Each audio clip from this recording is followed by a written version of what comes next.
দীর্ঘ 4 মাস পর যুক্তরাজ্যে উন্নত চিকিৎসা শেষে সুস্থ হয়ে দেশে ফিরেছেন বেগম খালেদা জিয়া।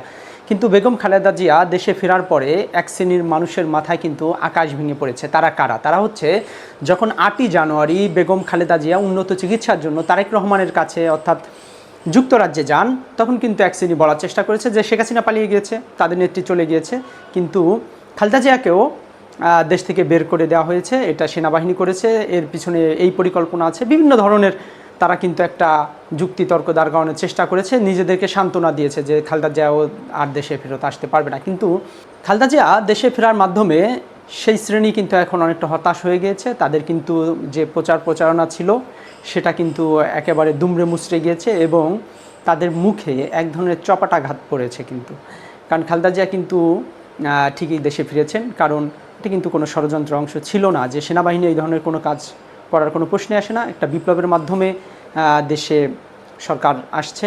ডক্টর মোহাম্মদ ইউনূস তিনি অন্তর্বর্তীকালীন সরকারের প্রধান হিসেবে তিনি শপথ নিয়েছেন এবং তিনি চাচ্ছেন যে একটা সুষ্ঠু নির্বাচন দেবেন, এবং বাংলাদেশের রাজনীতিতে খালেদা জিয়া কিন্তু একটা বড় ফ্যাক্টর।